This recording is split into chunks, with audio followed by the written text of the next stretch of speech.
إذا كان لإيران قاسم سليماني واحد يصول ويجول في الشرق الأوسط، بلدان الشرق الأوسط دون رادع، فسيكون لكردستان العراق 1000 قاسم سليماني يصولون ويجولون في إيران، وإيران تعرف هذه المسائل يعني.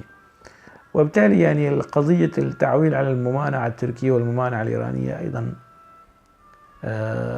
فقدت جزء كبير من مفاعيل ومصادق هذا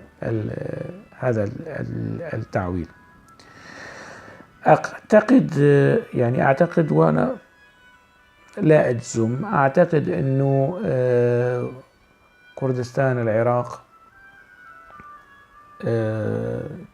تسير بخطى واثقة نحو الاستقلال، وينبغي لكل الأكراد والعرب الديمقراطيين والأتراك الديمقراطيين والفرس الديمقراطيين أن يكون مع هذه الخطوة ويساندونها، لأنه هي خطوة في الاتجاه الصحيح، وستخدم يعني عملية التحول الديمقراطي، وستكون نموذج يعني لعملية التحول الديمقراطي في المنطقة، وستبطل يعني أحد مفاعيل الأزمات في منطقة الشرق الأوسط، هي يعني الأزمة والقضية الكردية، أنه الأكراد يعني حققوا دولة. في حال كانت دولة فاشلة مثل الدول العربية، دولة أزمات، دولة يعني مثلا سوريا عمرها من استقلت في 46 وحتى الآن هي يعني دولة عوائل ودولة فساد وقتل ودمار.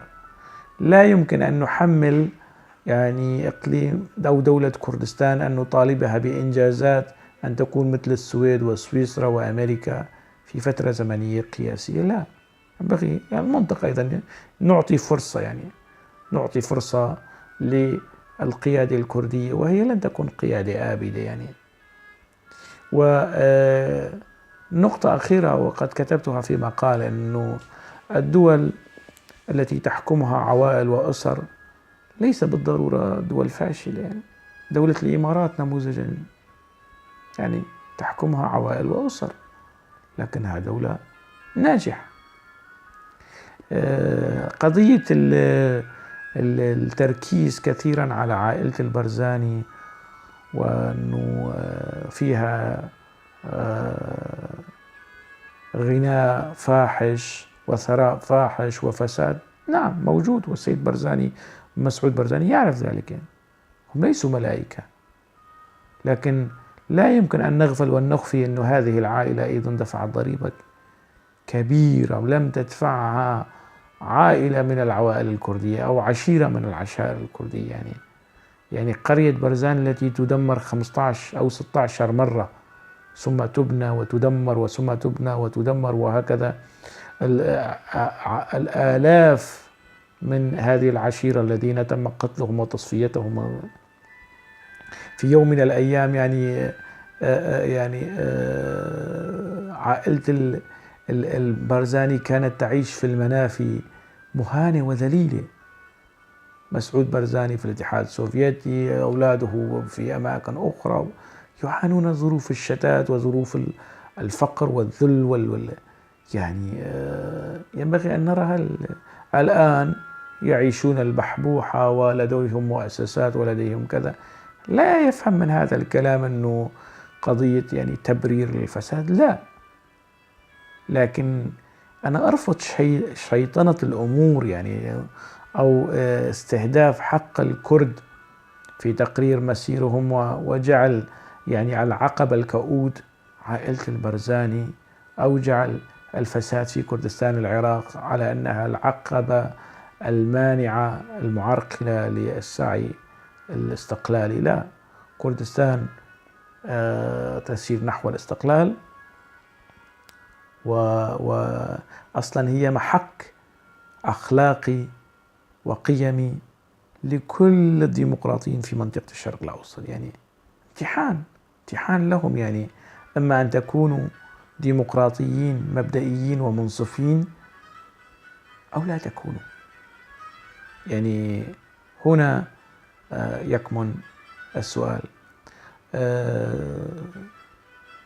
أعتقد أنه الشرق الأوسط في السنوات القادمة سيتجاوز كل هذه الأحاديث عن الدولة الكردية، كل هذه التهويمات والتخويفات والتهويلات عن الدولة الكردية. لا، الكل سيرحب بالدولة الكردية، والكل سيكون له سفارات في الدولة الكردية، بكركوك بدون كركوك سيكون هنالك دولة كردية. وأصلا سابقا كان يتم الحديث كثيرا عن كركوك، وأنه الأكراد يريدون أن يحصلوا على كركوك لكي يعلنوا الاستقلال. لا، الأكراد الآن بإمكانهم أن يعلنوا الاستقلال بدون كركوك، بدون كركوك. هنالك بترول في أماكن، إذا قضية بترول، هنالك بترول وحقول نفط موجودة في كردستان، يمكن أن تنعش الاقتصاد الكردستاني واقتصاد الاستقلال والاقتصاد المستقل لدولة كردستان. هنالك دول لا يوجد فيها بترول أيضا. لبنان منذ 50 60 70 سنة، كيف يعيش لبنان يعني؟ على أي حال، أكتفي بهذا القدر. كردستان المستقلة آتية لا ريب فيها، وكما يقول الراحل ياسر عرفات: شاء من شاء وأبى من أبى. إلى لقاء آخر، أترككم في عناية الله. تحياتي.